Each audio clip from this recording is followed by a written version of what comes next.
Buenos días, bienvenidas, bienvenidos a OnePlus, más TV, más color. Hoy es miércoles 13 de octubre, son las 7:02 de la mañana. Este es un momento delicado para el país. La gobernabilidad y la salida de la crisis económica, social y política se ve afectada por un poder legislativo contrario a discutir las propuestas que se le presentan, mientras que al Ejecutivo se le reducen las opciones para salir adelante con sus propuestas y proyectos. Al mismo tiempo, en el medio está el Fondo Monetario Internacional, de quien el país depende para paliar en algo sus necesidades económicas, pero que a su vez tiene sus propias exigencias, de cuyo cumplimiento depende la erogación de recursos. De esto conversaremos de inmediato con el economista Larry Yumibanda Montiel.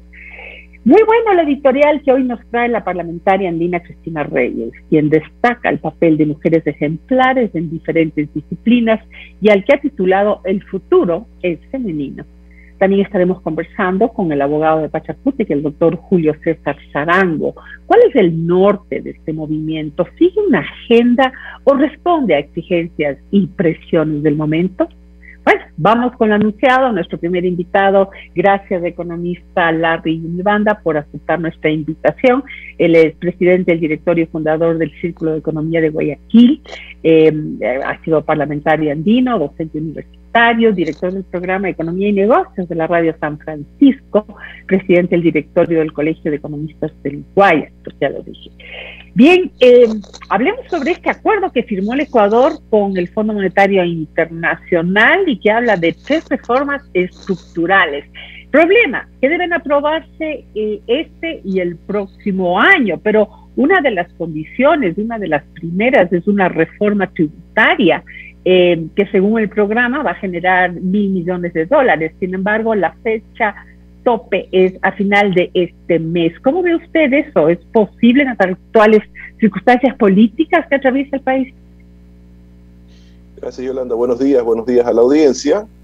Esperemos que el tema con el Fondo Monetario Internacional sea fluido, aunque se pone como tope el trámite. O sea, que el gobierno presente la reforma tributaria a la Asamblea Nacional una vez que, por ejemplo, la Asamblea, de acuerdo a la Constitución y la ley, ha resuelto no tramitarla y por lo tanto de vuelta al Ejecutivo. Entonces vamos a esperar que el gobierno nuevamente la presente, ¿no? Ok, la puede presentar, pero en cambio hay otra opción que para efectivizar esta reforma, que es entrar por el Ministerio de la Ley. ¿Usted cree que esto puede ser conveniente para los fines propuestos? A ver, se ha generado un poco de confusión, aunque yo no soy la parte oficial para poder interpretar la Constitución, si eso se encarga la Corte Constitucional, pero el gobierno ha citado, por ejemplo, el artículo 140, en donde se habla de que el presidente tiene que presentar proyectos de carácter de urgencia económica y la Asamblea deberá aprobarlos, modificarlos o negarlos dentro del plazo pertinente. Pero la cuestión es que no leen el segundo inciso. El segundo inciso, el trámite para la presentación, discusión y aprobación de estos proyectos será el ordinario, excepto en cuanto a los plazos anteriormente establecidos. ¿Qué significa? La presentación está establecida en la Constitución. Tiene que regirse en base a una sola materia. Y por lo tanto, el proyecto de ley, de acuerdo a lo que ha anunciado la Asamblea Nacional, nosotros coincidimos con eso, que reformaba 30 cuerpos legales y que no se refería solamente a una materia. Y por lo tanto, no se tramitó. Por lo tanto, no puede entrar por el Ministerio de la Ley. Si el gobierno actúa de esa manera, estaría actuando de manera inconstitucional, ¿no? Entonces el entrampamiento es aún mayor de lo que estaría previsto. No puede entrar por el Ministerio de la Ley. Eso querría decir eventualmente que las opciones se le van acortando al presidente y que solamente le quedaría pues una consulta popular para aprobar esta ley, esta que ya ahora le llaman la mega ley, o bueno, la muerte cruzada, que ya sería la última instancia, ¿no? Esperemos que eso no pase, porque eso no le hace bien al país, más bien generaría incertidumbre económica y el gobierno podría, en este caso, perder una oportunidad de generar algún cambio. Entonces, nosotros creemos que hay algunas cosas que deben pasar por la Asamblea Nacional, el tema tributario, pero no generando contribuciones, entre comillas, solidarias disfrazadas de impuestos. Tampoco creemos que, por ejemplo, se llegue a una flexibilización, pero generando perjuicios y quitándole derecho, en este caso, a los trabajadores. Debe haber un marco de diálogo, de consenso, pero obviamente tiene que ser tratado por partes. Por un lado el tema tributario, por otro lado el tema laboral, por otro lado el tema hidrocarburíferos, el otro lado el tema minería, etcétera, etcétera. Entonces, si el gobierno quiere duplicar, porque esa ha sido una de las propuestas de campaña del presidente, la producción petrolera, tiene que ceñirse lo que es la Constitución, que le permite de alguna otra forma generar la venta de las acciones hasta un 49% para que el capital privado invierta. ¿Esto qué significa?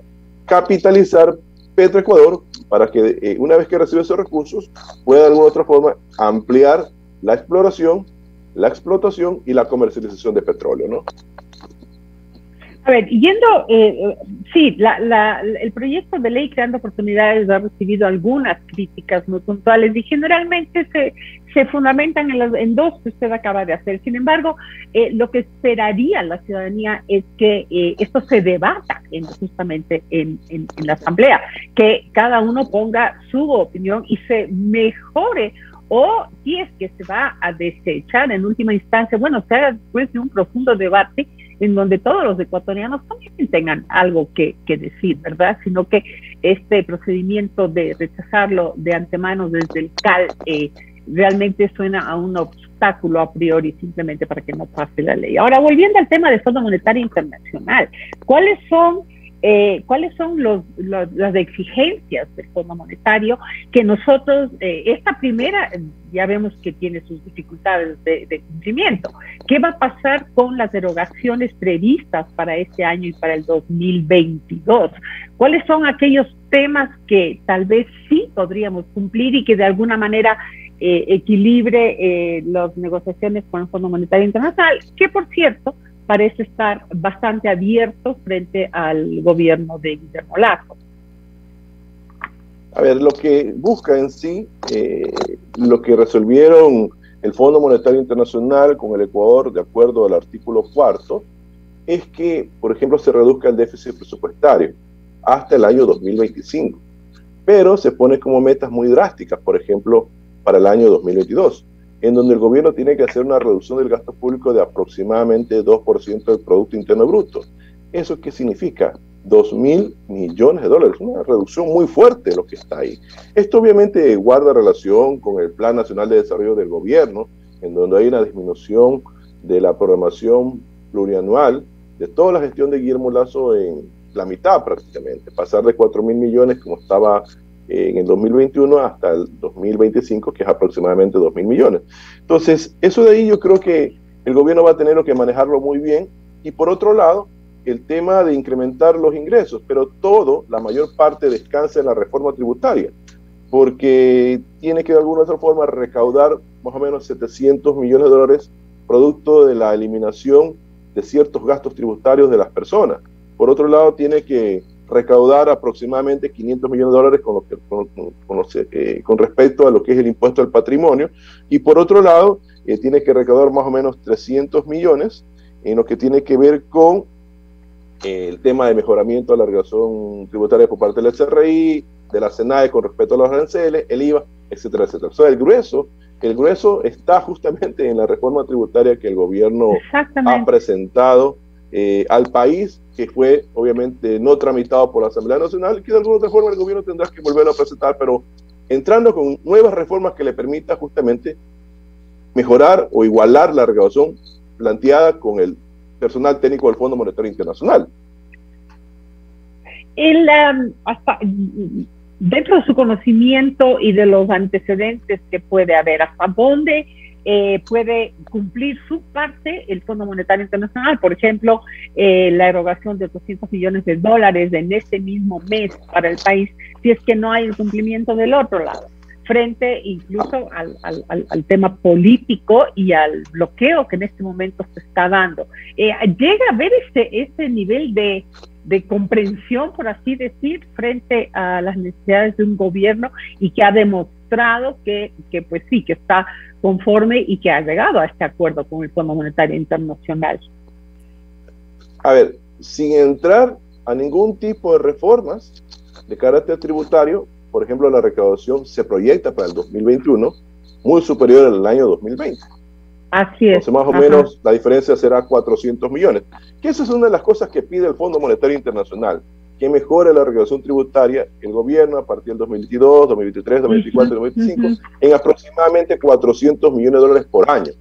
Entonces, no es una meta tan difícil de cumplir, pero creemos que el gobierno lo puede hacer haciendo los controles, y eso está en el acuerdo con el Fondo Monetario Internacional, haciendo controles a elevación tributaria, que el SRI mejore la recaudación a través de la oficina, en este caso de los grandes contribuyentes. Esos son uno de los compromisos que adquirió el gobierno de Guillermo Lasso ante el Fondo Monetario Internacional.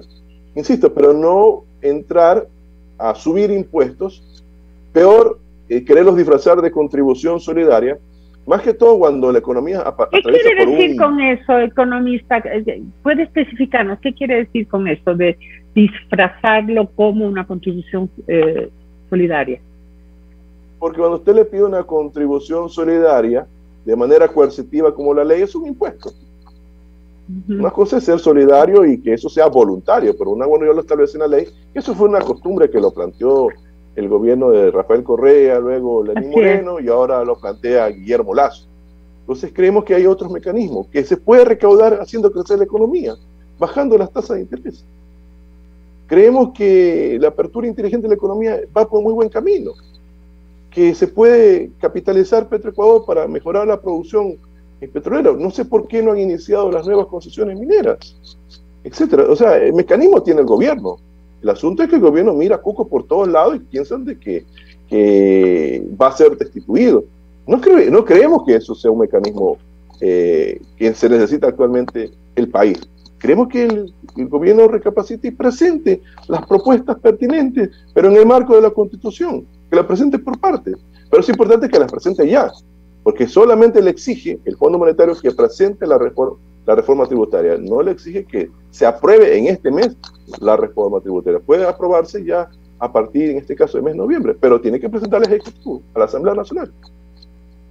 Economista, ¿cuánto nos puede favorecer el aumento del precio del petróleo en la actualidad? Y a futuro, porque se prevé que también se va a mantener el próximo año.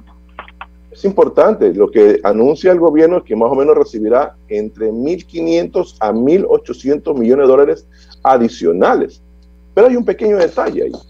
La mayor parte de esos recursos están siendo están siendo destinados para disminuir la deuda con los proveedores del Estado, con el sector privado, en este caso con los gas, con el mismo seguro. Y el gobierno va a seguir en esa línea al cierre del año 2021. Pero la otra parte, y eso es una de las cosas que el gobierno ha aceptado, hace pocos años hubo una reforma para generar ahorros cuando se dé excesos en el precio del petróleo.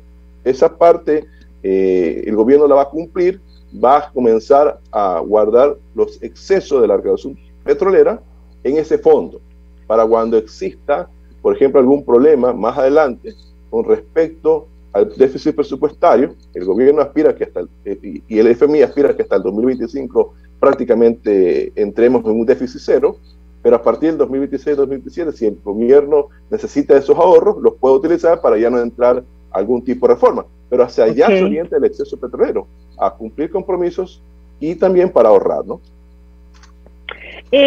Otro cumplimiento al que se ha comprometido el país es a presentar los estados financieros de Petroecuador, reducir el gasto, inyectar más transparencia en las cuentas fiscales. O sea, ¿no le parece mentira que esto tenga que ser una exigencia externa al país y que más bien esto no haya nacido de una iniciativa propia, que la camisa de fuerza nos tengan que poner desde afuera para ayudarnos con créditos para poder salir adelante? ¿No le parece que hay una inconsistencia, una incoherencia en eso?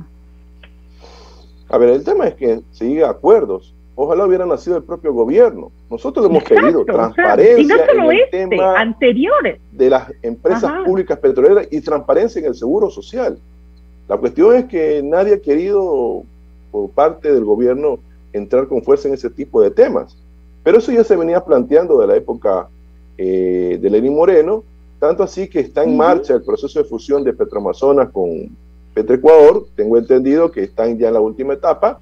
Esperemos que eso se concrete, pero insistimos, tiene que generarse la transparencia, porque todavía no estoy convencido de los costos de producción de un barril de petróleo que actualmente lo presenta Petroecuador. Creemos que puede bajarse los costos, pero para eso necesitamos todo el país conocer cómo están funcionando las empresas públicas. Por eso es que es importante que el gobierno cumpla lo que ha llegado a ese acuerdo con el Fondo Monetario Internacional. Ahora, usted dice que como así no ha caminado el gobierno en otros temas, como por ejemplo este mismo, bueno, de Petroecuador, ¿no? El tema petrolero y el tema minero. Pero, ¿cómo dar un paso frente a todos los obstáculos que se le pone al mismo gobierno, no solamente en la asamblea, sino desde diferentes gremios y movimientos políticos y sociales, que excesivamente amenazan con levantamientos, etcétera, y es una oposición a rajatabla, sin lugar a discusión?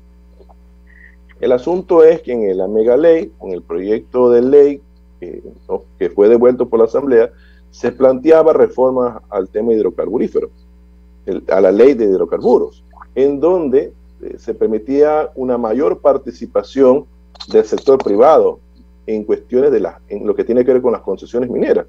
Actualmente, de acuerdo a la ley, solamente se podía concesionar hasta el 1% de ciertos pozos marginales. Se amplía eso de ahí, se está llegando al 20, hasta el 30%, y eso de alguna otra forma genera algún tipo de reacción por parte, en este caso, de los actores de la Asamblea Nacional.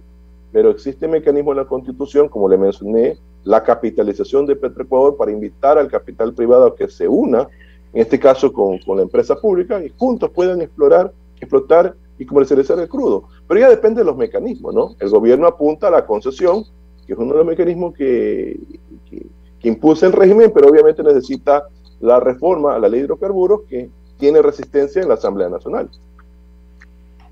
Bueno, muy bien, vemos que el tema está bastante difícil de lado y lado. No sé si usted tiene alguna sugerencia, algún comentario, observación que pueda ayudar a dar luces sobre esta situación y que se pueda salir del entrampamiento en el que está en este momento el país. Bueno, algo que se comprometió y que no lo topamos en la entrevista y que es importante que la ciudadanía conozca, es que justamente al revisar el artículo 4 entre el FMI y el Ecuador, el gobierno se compromete a hacer reformas a la seguridad social en temas de lo que es extender el tiempo de jubilación de las personas o en el aumento de lo que tiene que ver con el porcentaje de su sueldo que aporta a la seguridad social.